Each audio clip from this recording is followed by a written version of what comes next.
it sound smart. And so some of my early TV work is if you write a phrase that perfectly summarises what you want your thing to be described as, lazy journalists will just recycle it. Yeah, that's good. So when we did a little TV show, you might have heard of it, called The Office. No, don't bring it up, Leela. Don't bring it up, Leela. It's not award winning. But we wrote a press release ourselves that just says The Office does for the 9 to 5 job what Spinal Tap did for rock music. and just people just regurgitated it as though it was their own phrasing. So you might want to think about that. That's in quite the future. it's weirdly manipulative, that, isn't it? It's clever, isn't it? Perhaps as opposed to I wanted to dry out in the heat of the sun and start anew. Oh, mate. Oh, Yeah.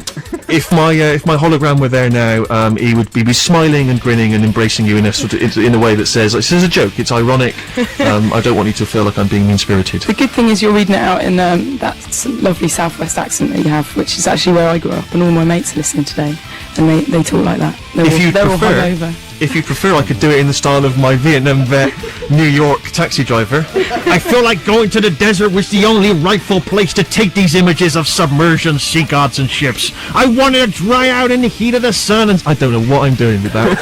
I got no idea where it begins, where it ends. That was good. It's terrible. Okay, so you're going to play another tune for us. I think that would be best. Yeah. Did everyone tuned up? Is it cool? All right. I might just have to have a little sip of water. Good luck on this one, guys. Starting anew. Dog race.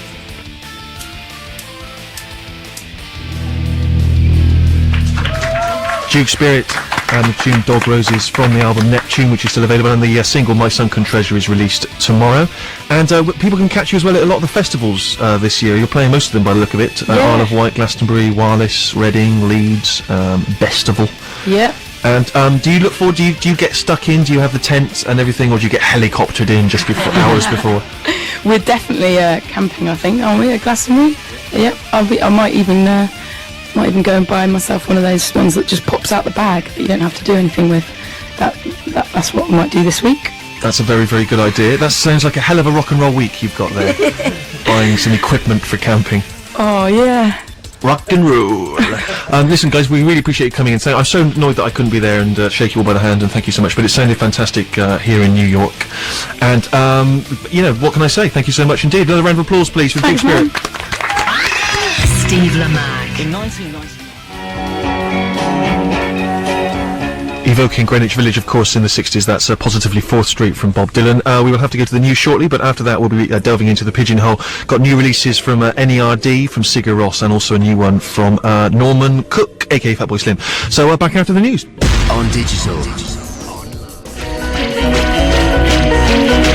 From the album 69 Love Songs, that's The Magnetic Fields and Luckiest Guy on the Lower East Side. It's the Steve Show of BBC6 Music with me, Stephen Merchant, and my gang. They are in London. I'm broadcasting to you live from the Big Apple, New York. I don't know why I have to say live in that way.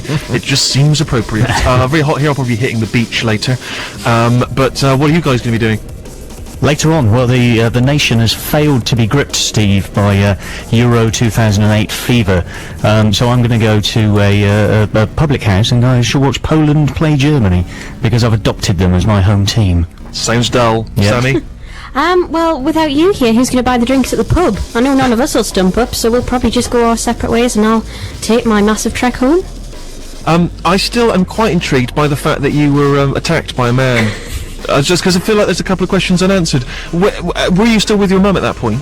Yeah, we really didn't know what to do. We were just looking at each other frantically. My mum is not either a scary or a big lady, so she couldn't have fought him down. We were just really scared together. But how did he appear? Did he just lurch from nowhere? Literally from nowhere, probably out of a public house, stinking of booze and fags, and then he grabbed my wrist so I couldn't actually get away. And we didn't quite know what to do. I was hoping because it was public we wouldn't be stabbed, but you never really know, so I didn't want to upset him in any way.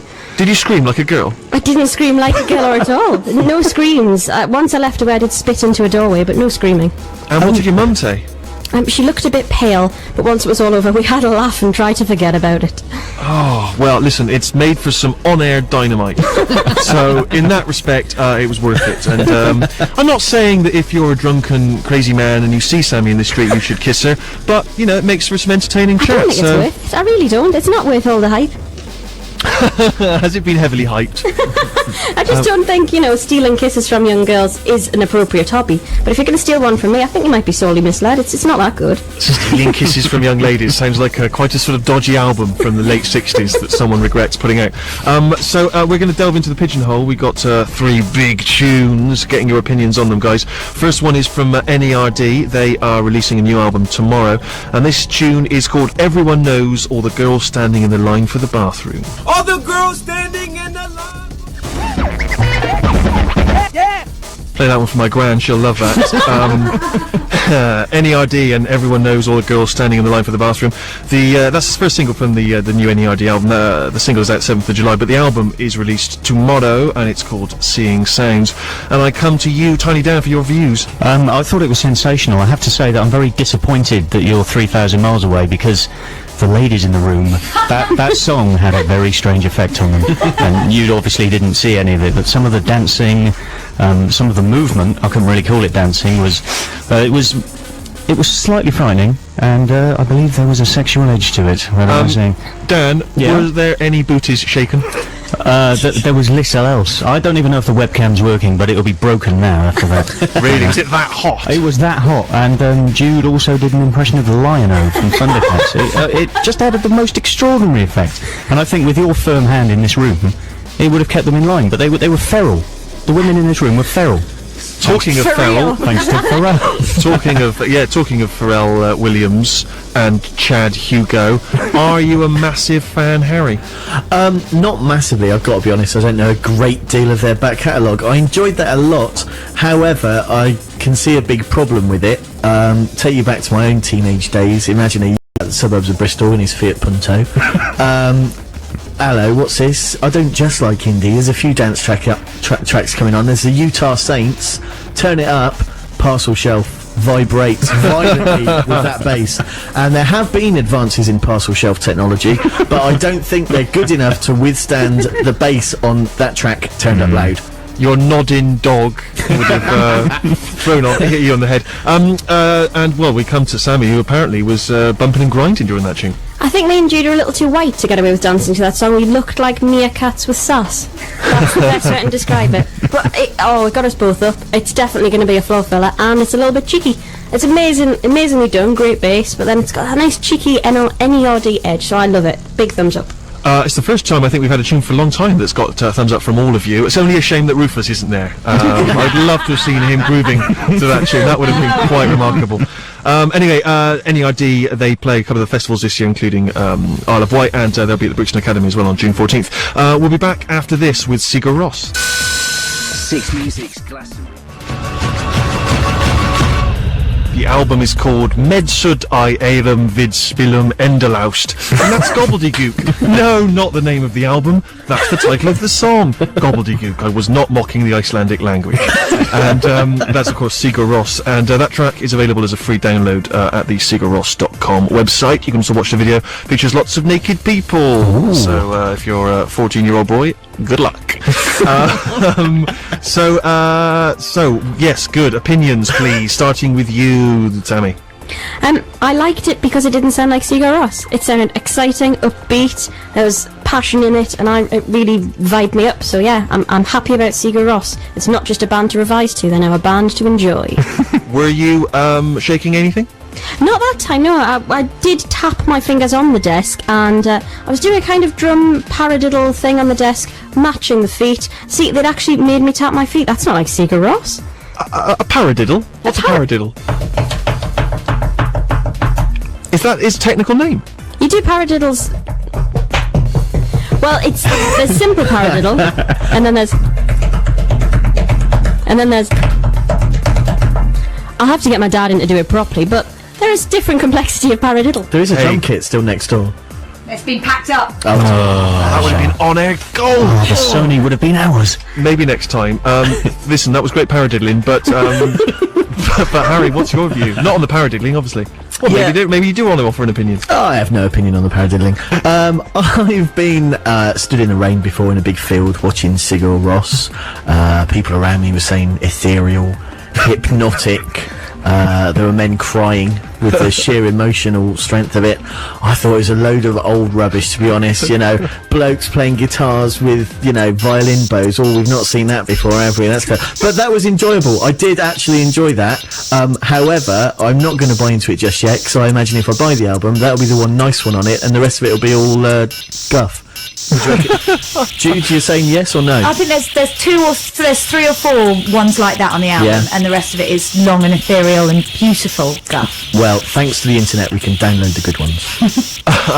Dan, you're the sort of person who has a lot of noodly nonsense in your Yeah. record collection, Yeah, a lot yeah. of sort of drony drivel. Yeah, rubbish. and Goes on for ambient ages. Whatnot. Yeah. I'm presuming you've got all Sigur Ros's albums in EPs. Absolutely, yeah, I hid them from you, because I used to get scared, you know, when we were flatmates. You'd always walk in as I was listening to something particularly noodly, and you'd give me that look that always put me on edge. So I was sort of had to listen to the ambience in, you know, secret on headphones and things. So I might It have was got much like Nazi Germany in our flat.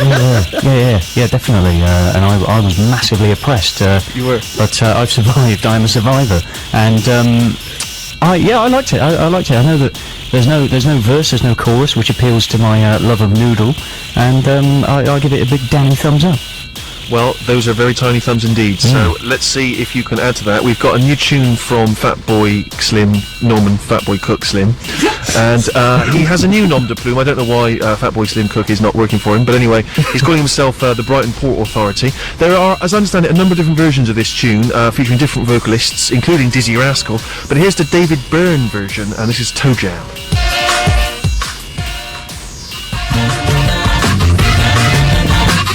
That's Norman Cook calling himself Brighton Port Authority and featuring David Byrne on vocals. The track is Toe Jam. Norman has been ploughing very much the same furrow for many years. Is it a furrow you're a fan of, Dan?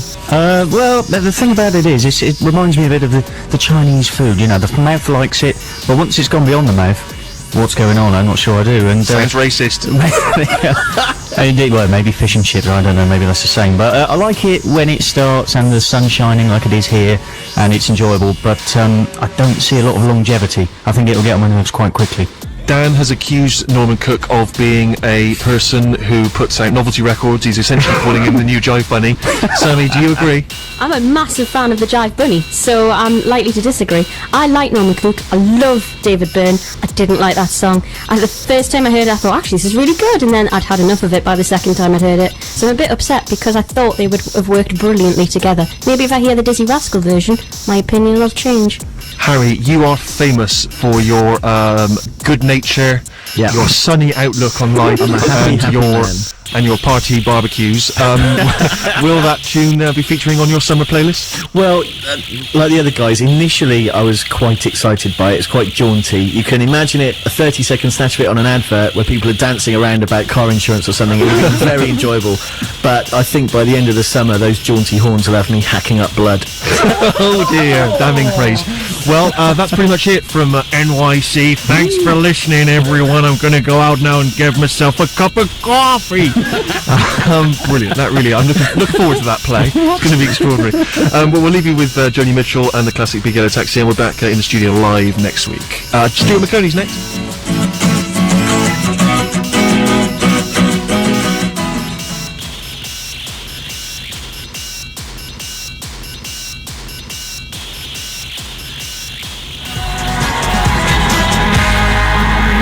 Ending that song there for us. Thanks very much, Swedish man, the Caesars. Well, Caesars, not the Caesars. We'll be in terrible trouble with the nerds. And that's, of course, Jerk It Out. We had a little bit of bonus Goldfrapp before that, because